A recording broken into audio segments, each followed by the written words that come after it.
Aspek manajemen. Pada abad terakhir, organisasi sudah harus berusaha dengan manajemen dalam praktiknya.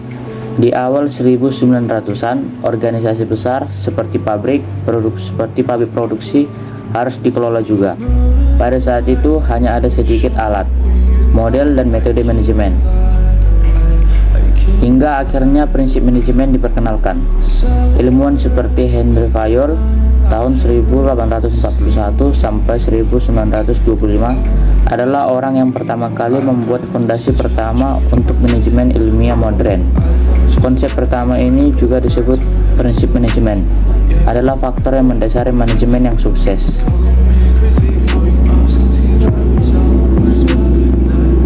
Satu, divisi kerja. Dalam praktiknya, karyawan memiliki spesialis di bidang yang berbeda dan mereka memiliki keterampilan yang berbeda. Tingkat keahlian yang berbeda dapat dibedakan dalam bidang pengetahuan, dari generalis hingga spesialis. Perkembangan pribadi dan profesional mendukung hal ini. Menurut Henry Fayol, spesialis mempromosikan efisiensi tenaga kerja dan meningkatkan produktivitas. Selain itu, spesialis tenaga kerja meningkatkan akurasi dan kecepatannya. Prinsip ini berlaku untuk kegiatan teknis dan manajerial. 2. Wewenang dan tanggung jawab. Untuk menyelesaikan sesuatu dalam organisasi, manajemen memiliki wewenang untuk memberi perintah kepada karyawan. Tentu dengan otoritas ini muncul tanggung jawab. Menurut Henry Fayol, kuasa dan wewenang yang menyertai memberikan manajemen hak untuk memberi perintah kepada bawahan. Tanggung jawab seperti dapat dirunut kembali dari kinerja. Oleh karena itu perlu dibuat kesepakatan tentang hal ini. Dengan kata lain, otoritas dan tanggung jawab berjalan bersama dan mereka adalah dua sisi dari dua mata uang yang sama. 3. Disiplin. Prinsip ketiga dari 14 prinsip manajemen ini adalah tentang kepatuhan atau kedisiplinan. Ini sering menjadi bagian dari nilai inti dari pernyataan misi dan visi dalam bentuk perilaku yang baik dan interaksi yang saling menghormati. Prinsip manajemen ini penting dan dipandang sebagai pelumas untuk membuat mesin suatu organisasi berjalan dengan lancar. 4. Kesatuan komando. Prinsip kesatuan perintah berarti bahwa seorang karyawan harus dapat menerima perintah dari satu manajer dan bahwa karyawan tersebut bertanggung jawab kepada manajer itu. 5. Kesatuan arah. Prinsip ini adalah tentang fokus dan persatuan. Semua karyawan menyampaikan aktivitas yang sama yang dapat dikaitkan dengan tujuan yang sama. Semua kegiatan harus dilakukan oleh suatu kelompok yang membentuk tim. Kegiatan ini dijelaskan dalam rencana tindakan. Manajer pada akhirnya bertanggung jawab atas rencana ini dan dia memantau kemajuan aktivitas yang ditentukan dan direncanakan. Area fokus adalah upaya yang dilakukan karyawan dan koordinasi. Keenam, subordinasi kepentingan individu. Selalu ada berbagai macam kepentingan dalam sebuah organisasi. Agar organisasi berfungsi dengan baik, Henry Fayol menunjukkan bahwa kepentingan pribadi berada di bawah kepentingan organisasi atau etika. Fokus utama adalah pada tujuan organisasi dan bukan pada individu. Ini berlaku untuk semua tingkatan di seluruh organisasi, termasuk para manajer. 7. Remunerasi. Motivasi dan produktivitas dekat satu sama lain sejauh menyangkut kelancaran organisasi.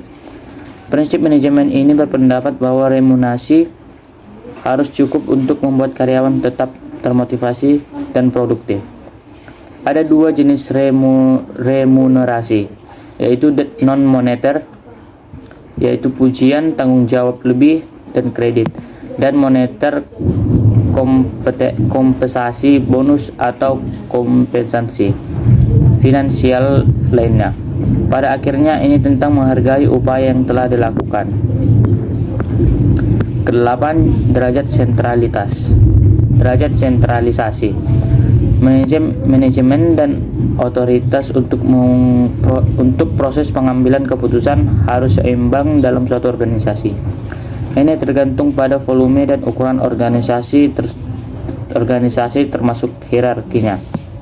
Sentralisasi menyiratkan konsentrasi otoritas pengambilan keputusan di manajemen puncak atau dewan eksekutif. Berbagai kewenangan untuk proses pengambilan keputusan dengan tingkat bawah atau manajemen menengah bawah disebut sebagai desentralisasi oleh Henry Fayol. 9. Hierarki muncul dengan sendirinya dengan organisasi tertentu. Ini bervariasi dari manajemen senior, dewan eksekutif, hingga level terendah dalam organisasi. Prinsip hierarki Henry Fayol menyatakan bahwa harus ada garis yang jelas di wilayah kewenangan dari atas ke bawah dan semua manajer di semua tingkatan. 10. Pesan. Menurut prinsip ini, karyawan dalam suatu organisasi harus memiliki sumber daya yang tepat yang mereka miliki sehingga mereka dapat berfungsi dengan baik dalam suatu organisasi. Selain tatanan nasional atau tanggung jawab pengelola, lingkungan kerja harus aman, bersih, dan rapi. 11. Ekuitas. Prinsip manajemen ekuitas seringkali terjadi pada nilai-nilai suatu organisasi. Menurut Henry Fayol, karyawan harus diperlakukan dengan baik dan setara. Karyawan harus berada di tempat dalam organisasi untuk melakukan hal yang benar. Manajer harus mengawasi dan memantau proses ini, dan mereka harus memperlakukan karyawan dengan adil dan tidak memihak. 12. Stabilisasi masa jabatan personel. Prinsip manajemen ini mewakili penyebaran dan pengelolaan personel dan harus diseimbangkan dengan layanan yang disediakan dari organisasi. Manajemen berupaya untuk meminimalkan pergantian karyawan dan memiliki staf yang tepat di tempat yang tepat. Area fokus seperti perubahan posisi yang sering dan pembangunan yang memadai harus dikelola dengan baik. 3. Inisiatif. Henry Fayol berpendapat dengan prinsip manajemen ini, karyawan harus diperbolehkan untuk mengekspresikan ide-ide baru. Hal ini mendorong minat dan keterlibatan serta menciptakan nilai tambah bagi perusahaan. Inisiatif karyawan adalah sumber kekuatan bagi organisasi menurut Henry Fayol. Ini mendorong karyawan untuk terlibat dan tertarik. 3. Esprit de corps. Prinsip manajemen Esprit de corps dari 14 prinsip manajemen terakhir yang berarti berjuang untuk keterlibatan dan kesatuan karyawan.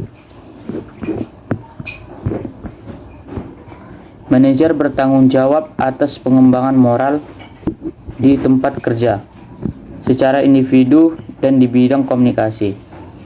Esprit de corps berkontribusi pada pengembangan budaya dan menciptakan suasana saling percaya dan pengertian.